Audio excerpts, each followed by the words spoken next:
A construção civil é um dos principais setores da economia nacional e no Piauí ocupa posição de destaque entre as atividades econômicas. Mas, pelo menos em 2016, os resultados não foram tão bons assim, principalmente em uma das vertentes dessa importante cadeia produtiva, a capacidade de empregar. Foram mais de 20 mil postos que deixaram de existir por causa da crise econômica.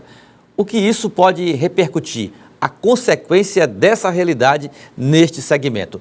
É o que vamos saber agora numa entrevista com o presidente do Sinduscon, que é o Sindicato da Construção Civil do Estado do Piauí, André Bahia.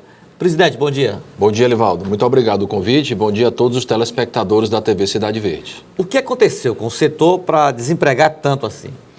Elivaldo, tua pergunta é importante, pertinente e diz respeito a todos nós, porque o setor da construção civil, ele mexe das pessoas mais pobres às pessoas mais ricas da sociedade. Penso que a resposta passa por entendermos, Elivaldo, por que é que há poucos anos atrás nós tínhamos um boom, uma efervescência, faltava mão de obra, faltava material e hoje a situação, tão rápido, 2 anos apenas se passaram, para a gente estar numa situação hoje de desemprego, de falta de obra e de dificuldade de geração de renda e de impostos para a sociedade através do nosso setor. Então a gente precisa entender por que é que antes estava tão quente e hoje está tão frio. Quais eram as bases para se ter um momento de tanto crescimento na construção civil nos últimos anos? A gente vai entender basicamente olhando a partir de 1993, que com a entrada do Plano Real. Com a entrada do Plano Real, muitas pessoas que estão vendo, nos ouvindo, lembram bem, controlou-se a hiperinflação. Isso foi um primeiro passo importante. Por quê, Elivaldo? Porque a construção civil, especialmente na área da habitação e da infraestrutura, a gente depende de crédito de longo prazo. Crédito de longo prazo com inflação alta não tem como acontecer. Então, o Plano Real foi fundamental. Segundo movimento importante, vamos migrar agora já para o primeiro governo do presidente Lula, do ex-presidente Lula. Ele tomou algumas medidas ali fundamentais. Ele fez o maior ajuste fiscal da história do Brasil, 2003, superávit primário da ordem de 4%, nunca se foi feito um superávit desse tamanho, ou seja, ele organizou as contas públicas com muita força. Ele promoveu micro-reformas como patrimônio de afetação, como alienação fiduciária, para dar garantia aos bancos, para que os bancos pudessem emprestar. E taxa de juros começou a cair.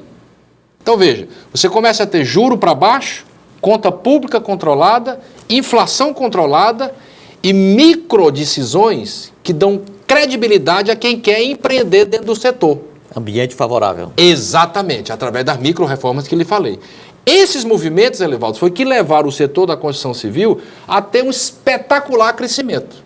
Aí a pergunta que fica é, por que é que esse movimento foi desfeito? E por que é que nós chegamos na situação hoje? Está claro até aqui, Elivaldo? Correto, corretíssimo. Qual foi o movimento, o que é que aconteceu, independente de partido político aqui, tá, gente? Estamos fazendo uma análise simplesmente técnica e econômica do que passou, em que momento estamos e aonde queremos chegar.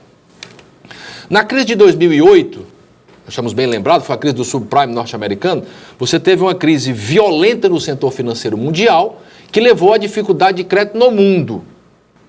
O Brasil, então, naquele momento, isso começou mais fortemente em setembro de 2008, com a queda do banco Lehman Brothers lá nos Estados Unidos, a partir de 2008, o Brasil começou a tomar medidas anticíclicas. O que são medidas anticíclicas? São medidas em que o governo, o Estado, entra, principalmente com recursos ou com medidas que favoreçam o gasto público para combater a recessão mundial.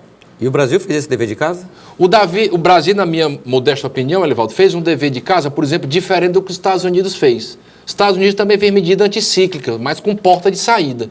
O Brasil tomou algumas medidas anticíclicas, como aumento de gasto público, desoneração sem entender direito quais eram os movimentos dessas desonerações. Aquela história da linha branca com isenção de impostos. Muito fortemente. Setor automobilístico também. Veja, o americano fez isso também. O americano fez desoneração, o americano comprou ação, o governo americano comprou ação de empresas que estavam com dificuldade na época. Só que o Barack Obama teve uma inteligência maior nesse sentido, que ele criou um mecanismo de entrada anticíclica, mas de saída. No momento que a economia deu sinais de recuperação, foi o que Barack Obama fez. Voltou as ações que ele tinha comprado de empresas dos Estados Unidos para a Bolsa, o mercado comprou e ele recapitalizou o governo americano. A gente entrou em medidas anticíclicas, o governo gastando, desonerando, e não tivemos uma porta de saída. Qual foi a consequência disso, Elivaldo? As contas públicas se desorganizaram, aumentou a inflação, porque o gasto público aumentou demais, o governo teve que segurar na marra preço de gasolina e preço de energia, e nós entramos no colapso na economia no final de 14. Quando deu o início de 15, já era aí o Joaquim Levy, o ministro, ele foi obrigado a fazer isso, ele soltou preço de energia, porque senão o governo não aguentaria mais bancar. Soltou preço de gasolina, senão a Petrobras não iria aguentar. Dólar subiu e as contas públicas esclerosaram por conta das medidas anticíclicas. E aí então nós entramos nessa dificuldade enorme. Para completar, na época, 2015, o poder executivo, na época era a presidenta Dilma, o poder legislativo capitaneado pelo Eduardo Cunha, entraram em rota de colisão. E aí não se entendia mais nada. A crise política. Pronto. Aí foi a tempestade perfeita.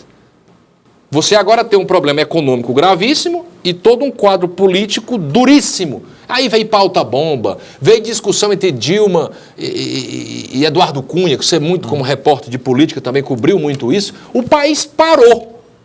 E aí, o que é que tudo isso tem a ver com a Constituição Civil, gente? Na medida que esse quadro está instalado, você tem inflação para cima, juro alto, desemprego, não há como a Constituição Civil resistir. Qual é a porta de saída? Posso falar, Elivaldo? Pode sim. Qual é a porta de saída? É voltarmos aos elementos, aos indicadores que tínhamos lá atrás. Quais sejam? Organizar as contas públicas, é por isso que foi colocado um teto de gasto, eu estou a favor. Uma harmonia maior entre o executivo e o legislativo, para que as macro e micro reformas passem, a gente espera que isso aconteça também. Para que a inflação venha cair, que já está caindo, e juro comece a cair, que já está caindo também.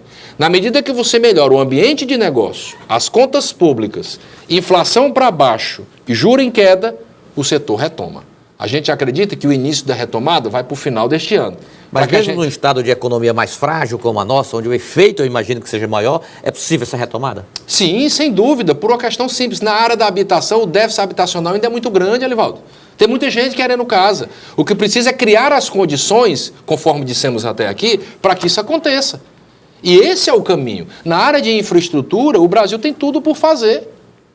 O Piauí tem energia de baixa qualidade, tem parte de esgoto e saneamento de baixa qualidade, não temos ferrovias, não temos hidrovias, não temos aeroporto. Então há tudo por fazer na área de infra, que isso, em resolvendo essas questões, que passa também por qualidade de projeto, melhoria de ambiente de negócio e redução de juros, o setor pode voltar. Então, os elementos estão aí, não será uma coisa rápida ou milagrosa, mas a condição deste país ser um país que cresce a taxa de pelo menos a 4%, com inflação também de 4%, num ambiente aí, olhando para um horizonte aí de 10 anos, é factível sim. O que precisa é melhorar o nosso padrão político para a gente avançar.